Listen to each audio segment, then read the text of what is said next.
Local presentation of Read About It is made possible in part by a grant from Cox Communications of Oklahoma City, proud sponsor of this effort to promote reading, education, and literacy in our community. The Oklahoma Book Awards will be the topic on Read About It today. Hi, I'm BJ Williams. With me is Glenda Carlile, Executive Director of the Oklahoma Center for the Book. Susie Beasley will talk with Ruby Soutier. Kids Corner will feature Rosemary Zarsky. We also have Doug Benton, Evelyn Davis, and Ashley Cummings. Coming up, Glenda Carlile. The following public service program is brought to you by the Metropolitan Library System.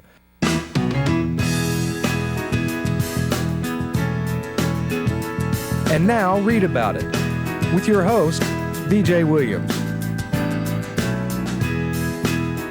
Glenda Carlile is the Executive Director of the Oklahoma Center of the Book. She's also an Oklahoma author, but today she's here to talk about the Oklahoma Book Awards, which is really the main project of the Center for the Book, isn't it, Glenda? It is. It seems like it's a year-round project. Gets more that way every year, and this year we're now starting to take submissions.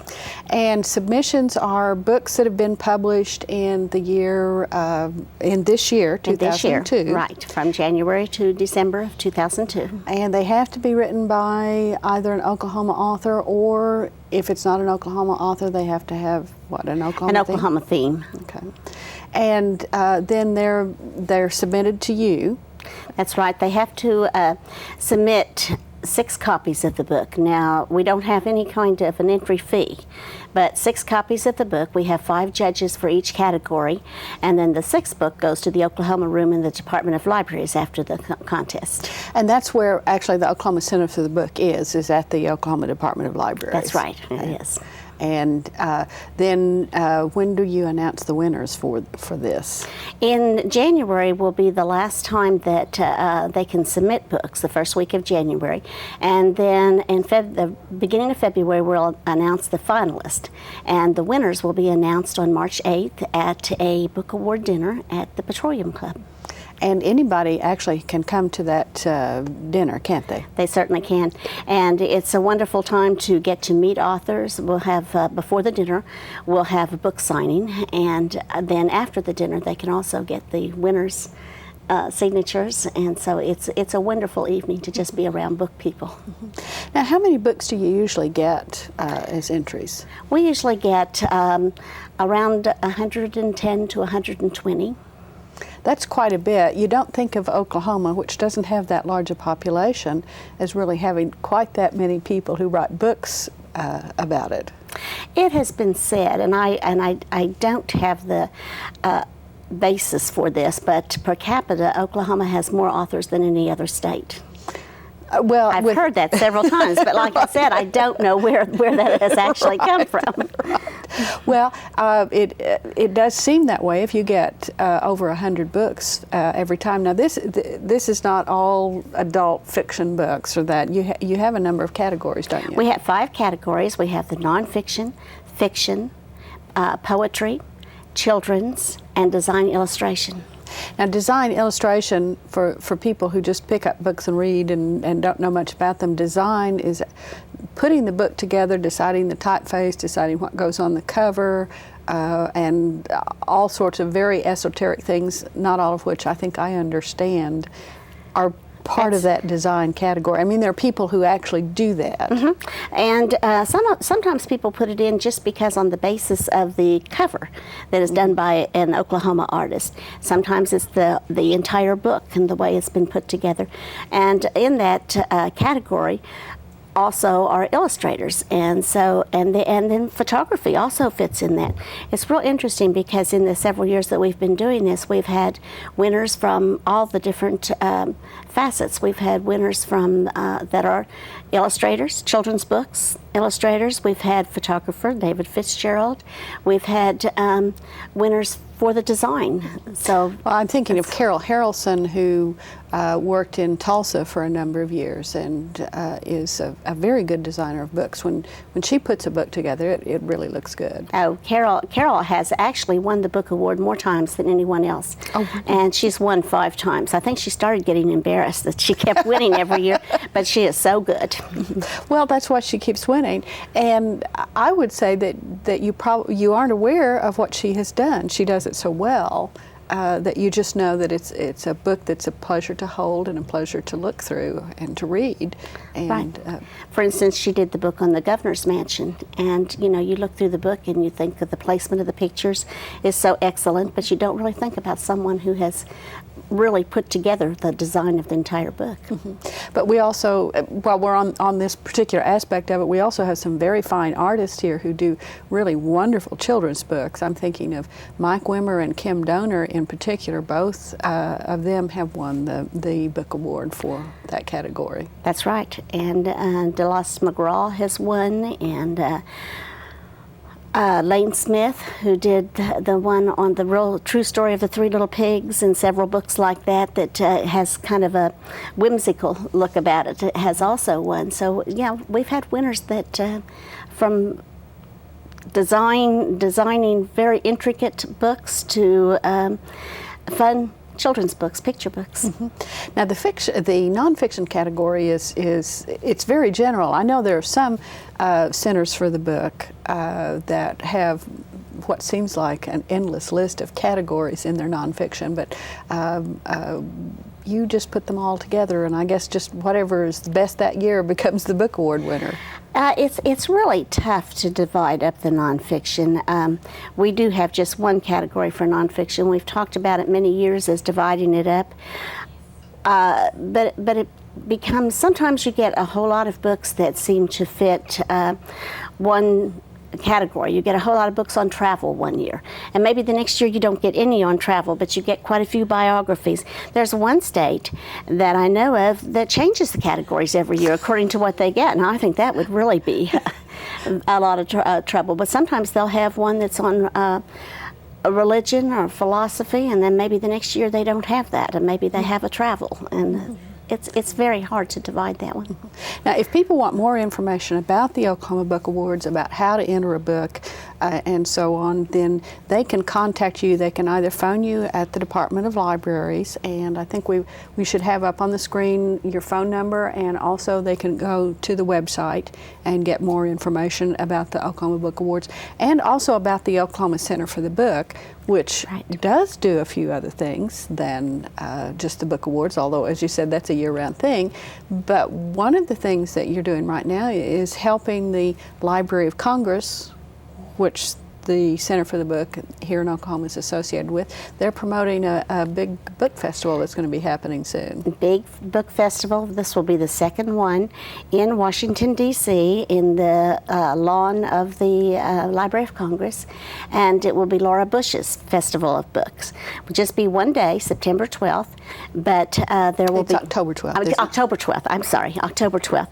And there will be authors there, there will be storytellers, there will be booths from different states, and the different centers for the book will be able to show what they're doing, and it'll be a lot of fun. They said last year they had about 35,000 people, and they expect to have more this year. Oh, so it'll be going to be an annual event and really exciting. Mm-hmm. And we're also working real hard on promoting Ralph Ellison right now, which we will do at the Festival of Books. That this is the 50th anniversary of Invisible Man.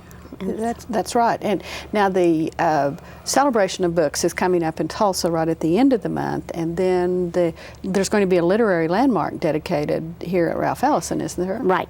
And we'll have we will sponsor a Ralph Ellison panel at the celebration of books, and then at the literary landmark, which will be the first Tuesday in October.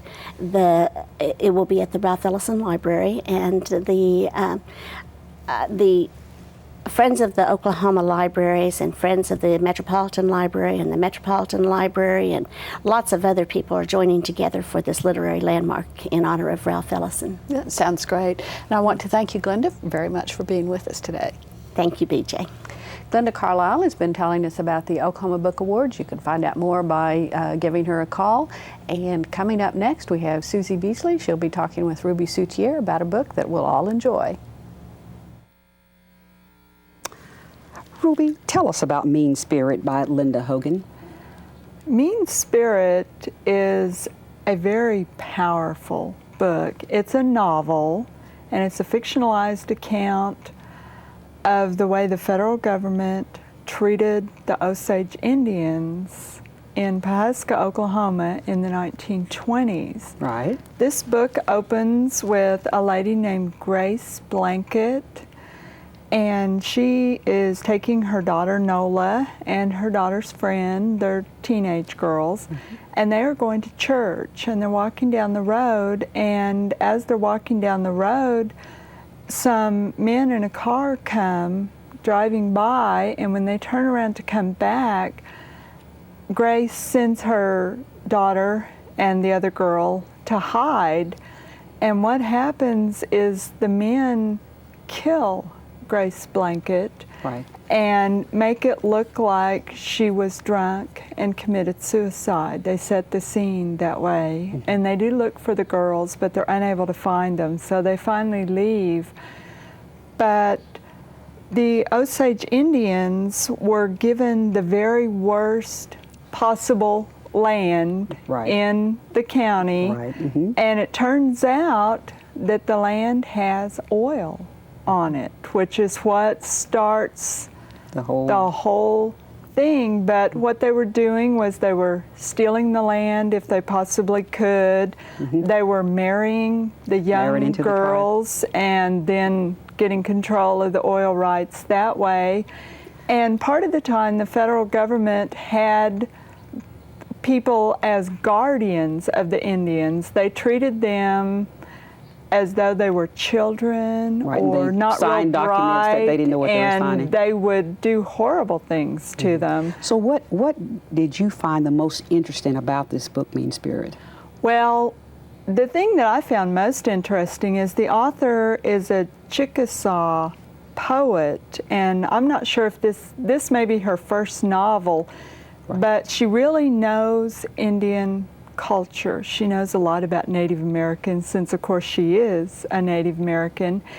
And I found a lot of the cultural information very interesting. Like there's a man in the book that keeps the fire from his ancestors. The coals have been come down from his ancestors. So people that would be interested in Indian culture, truth, tied in with mystery, would be able to read this book and enjoy it. Well, Ruby, we certainly appreciate you coming and sharing with us Mean Spirit by Glenda Hogan, a Chickasaw poet, but a writer of this book. And this book was published earlier, and it is available at the local library and perhaps in paperback at your local bookstore. And we'll see you next time. Thank you, Ruby. We are more than 300 strong. We are diverse from all walks of life. We are musicians, we are teachers, we are computer experts, and business leaders, each with the same goal, to meet the information needs of the people of Oklahoma County. We are the librarians of the Metropolitan Library System. How can we help you? Hi, I'm back with Doug Benton, and Doug, I've got a book that perhaps you remember a little bit about when it first happened, because it's about the Beatles. Surely you're that old. Perhaps. Surely. I remember the day that Sgt. Pepper's album came out. Oh, it was well. a special occasion for all of us. Well, I'm talking about even earlier than that. This is the history of all of their songs. Oh, yeah? It's called A Hard Day's Right, the stories behind every Beatles song, but that's defined as Beatles songs that they wrote and recorded. It is not songs that they wrote and somebody else recorded. Right. And it takes off in 1963. Actually, the author of this is really, it's a look at the era that began with the Kennedy assassination and ended when Neil Armstrong walked on the moon. So very brief time period that the Beatles were together. It seems like they've been around forever, but Yeah. Can I ask you a question Yes. about one of the songs? Yes. One of the probably the most notorious story, Lucy in the Sky with Diamonds. Does that really talk about LSD, Lucy Sky Diamonds? No, it doesn't. Okay. The story in here is John Lennon's son Julian was in preschool, and he came home one day with a picture that he had painted, and he told his daddy it was Lucy, who was his girlfriend at the time. It was a picture of Lucy, and she was in the sky, and she had diamonds around her. And Okay. that title just stuck with John, and so he wrote the song with McCartney, and this guy actually interviewed Lucy. And he found her. He huh? found her. He goes back and finds a number of people. You get to find out whether Eleanor Rigby was an actual person. The young girl she was leaving home, or She's leaving home, yeah. She's leaving home. There was actually a girl. A newspaper article about her that triggered that song. So this is really a way to look at what triggers the creative impulse, I guess you would say, in people. And if you want to know more, you're going to have to read the book. We are out of time, Doug. All right, we'll do it. Okay. Coming up next, we have Kids Corner. I was able to talk with Rosemary Zarsky a few weeks ago about some books just for our young adults. Okay, Rosemary, what have you got tonight? I have Lord of the Deep by Graham Salisbury. It's the story of Mikey, a 13-year-old who has, by virtue of circumstances, become the crewman of his stepfather really, boat. And what they do is they go out as charters to catch game fish. And he thinks it's great. I mean, you know, he's been this for 14 days, and every day he's up before it's time to get up in order to be ready and do everything he can, because he just really worships his father. And then while they're out with this one charter group that are really your typical jerks, he can't understand how come his father endures the things he puts up with from these people. And they have brought along a girl. Oh, no. Turns out the girl is older than him, but still, she's not that bad. And he can talk to her because his father has told him he will talk to her as part of being a crew member. But once he gets to talking to her, it's not that bad. And she's an artist.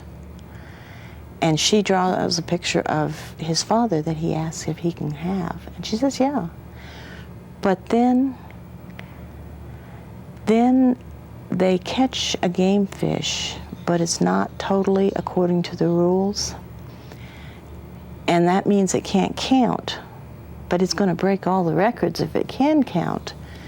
And so the charter basically bribes the father into saying it was all okay. The father didn't want to do it, but finally the terms became too much, and this crushes Mikey. And he doesn't know what to do, especially since he has to sign off on this lie, too. In other words, he finds out that his stepfather is a human being. That's right. And he doesn't know what he wants to do. He doesn't know whether he should blow the secret, in which case his father will be ruined, or just live with it and try to go on. But he's trying to go on, and those jerks are one more day of the charter. Oh, no. And they say something that just, Mikey can't take it anymore. He jumps overboard. Now, his father realizes he jumped overboard, and he's already backed up to pull him out of the water. And Mikey's not going to go. He just starts swimming away, and his father's shoulders slump. And Mikey says, you know, he's really a good dad. He just made a mistake. And we're out of time, unfortunately. They're going to have to read the book to find out That's if Mikey right. gets back in the boat. Thank you, Rosemary. And we've been talking today about Lord of the Deep, which you can find at your library and your favorite bookstore. It's time now for the New York Times bestseller list. We'll start out with hardback fiction. Number 10 on that list is The Apprentice by Tess Gerritsen, 11th Hour by Catherine Coulter, A Love of My Own by E. Lynn Harris, Shadow Puppets by Orson Scott Card, The Nanny Diaries by Emma McLaughlin and Nicola Krauss, The Beach House by James Patterson and Peter DeYoung, The Remnant by Tim LaHaye and Jerry Jenkins, Standing in the Rainbow by Fannie Flagg, The Lovely Bones by Alice Sebold is number 2, and Tom Clancy's Red Rabbit is number 1. On the nonfiction list, number 10 is The Cell by John Miller and Michael Stone, Good to Great by Jim Collins, Among the Heroes by Jerry Longman, The Lobster Chronicles by Linda Greenlaw, Stupid White Men by Michael Moore, What We Saw by CBS News, Ann Coulter's Slander, Let Freedom Ring by Sean Hannity, A Mind at a Time by Mel Levine is number 2, and Liza Beamer's and Ken Abraham's Let's Roll is number 1. On the children's list, number 10 is Artemis Fowl by Ian Colfer, Stargirl by Jerry Spinelli, Holes by Louis Sekar, Junie B., First Grader at Last by Barbara Park, Harry Potter and the Sorcerer's Stone by J.K. Rowling, Good Morning Gorillas by Mary Pope Osborne, the all-new Captain Underpants Extra Crunchy Book of Fun 2 by Dav Pilkey, Harry Potter and the Prisoner of Azkaban by Rowling, Harry Potter and the Chamber of Secrets by Rowling is number 2, and number 1 is Rowling's Harry Potter and the Goblet of Fire. Coming up next, we have Doug Benton from the Metropolitan Library System. He'll be talking with Evelyn Davis from the Downtown Library. They have a book they really want to share with you. Doug, good morning. Hello. What brings you to be showing us this extremely plump paperback It is modern, sad, isn't it? Yes, Yes. modern crime fiction book? What is it? It is a catalog of crime, mystery, detective stories. You can look up an author in here that you're interested in, find out a little bit about him or her, get a list of that author's books, and maybe even a reference to someone who writes similar stories. Okay. How does it differ from other catalogs of crime fiction? Well, it differs because there are a lot of them out there. I'll say that. This differs because it is modern crime fiction. The author's Mike Ashley, and he does not go back to look at people like Dorothy Sayers and Agatha Christie. They're the older generation, and he's mostly concerned with the modern writers. How would he define modern as opposed to these people you have just mentioned? Okay, he's looking at writers who, whatever contribution they made to the form, they made after the Second World War. So it's essentially, say, 1950 to have a nice even number there. Okay. Writers 1950 on. He will talk about, to a lesser degree, some of the earlier writers, if they were still working, like Christie or John Dixon Carr, Earl Stanley Garner, some of those guys, after the war. But Ashley thinks that whatever their contribution was, it really came before the war. And so he will mention them in passing as comparison authors. How has crime fiction changed since the Golden Age? The golden age of detective fiction is considered the 1920s and 30s, between the war years, between the First and the Second World Wars. And in those days, crime fiction was mostly a puzzle. One of the great writers of that era was John Dixon Carr, and he described the writing and reading of detective stories. He called it the grandest game in the world. So the reader was a sort of a competition with the writer. And in the modern story, it's a novel. It's more a novel of manners or lack of manners, as it might be. Do you feel that psychology or inner motives play more of a role? Yes. Bad guys were bad guys in the old days, and there wasn't a whole lot of delving into their psychology, into what makes them tick. And a lot of times in crime novels today, the villain is the more important character than the detective. And so, yeah, we see a lot of that, a lot of psychological study. And a lot of that came about through the books of, an Oklahoma writer named Jim Thompson, who emphasized abnormal psychology in his books. And you could even say Hannibal Lecter, for that matter, Exactly. is a more important, interesting, crucial character than the people who are pursuing him. Right. We don't really find out that much about the FBI agents. That's true. But it is, yes, we've got 3 novels now about Hannibal Lecter because he's the more interesting character. Alas, Doug, we've run out of time, and thank you so much for your expertise. We'll talk to you next time. Okay. Thanks. Thanks, Doug and Evelyn. Coming up after a short break, we'll have another teen volunteer. This is Ashley Cummings, who volunteered at the Midwest City Library. She'll be talking with Heidi Port from the Downtown Library about a book she really enjoyed. If you spend 15 minutes a day reading to a child, you're doing more than reading. You're building a bond that lasts a lifetime. Hi, I'm Penny McCaleb, Chairman of your Metropolitan Library Commission, and I urge you to read to your children. Not only will they learn to love reading, they will also become better students. Our children's librarians will be happy to help you select just the right book. The next time your child hands you a book, take the time to read. You'll both be glad you did.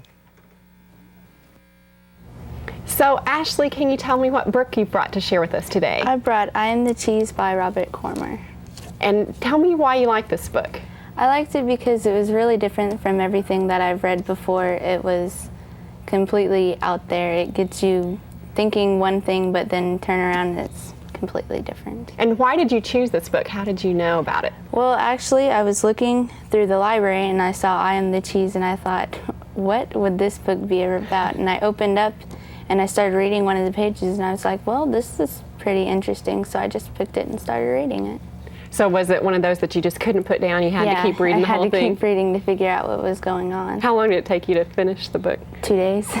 Oh my goodness. Yeah. Wow. So what were your favorite characters in the book? Well, actually there's only one main character, Adam Farmer. He was, throughout the whole book, that was what it was about.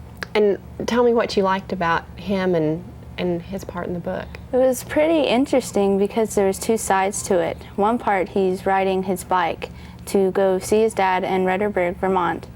And then the next part, he's talking to a doctor about his past life because he doesn't remember anything of what happened, so. Oh my goodness. Yeah. So can you tell me why you identified with this book at all? I have no idea, really. It was just interesting. Yes, was it just interesting to be in someone else's shoes that's so unlike you? Yeah, to see what happens in people's heads. So is it a mystery or?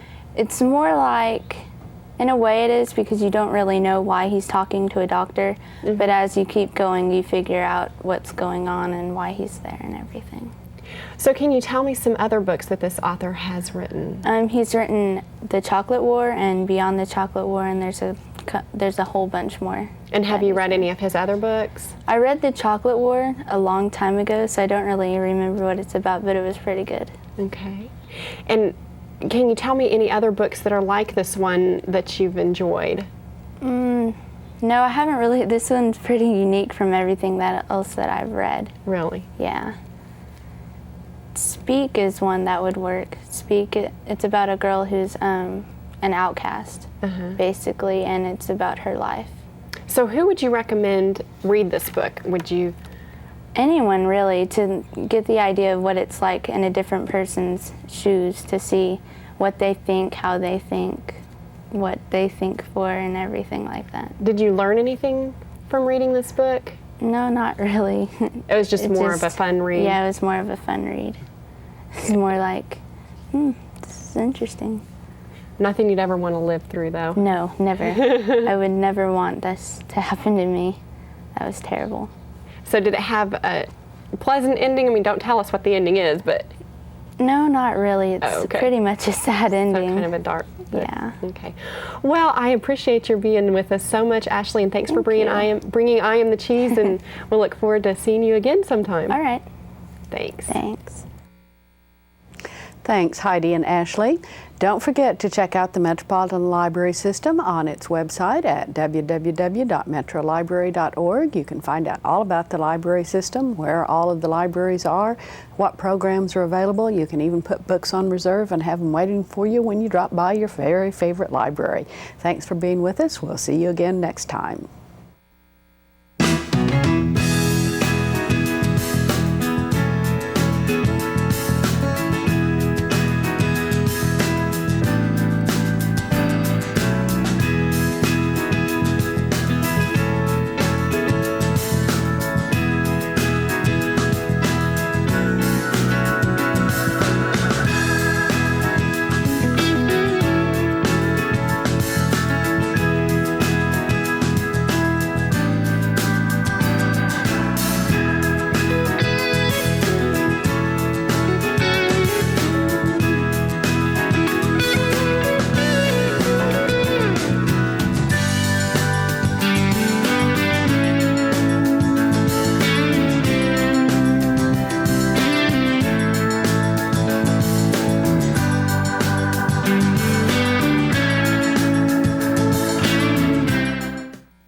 Local presentation of Read About It is made possible in part by a grant from Cox Communications of Oklahoma City, proud sponsor of this effort to promote reading, education, and literacy in our community.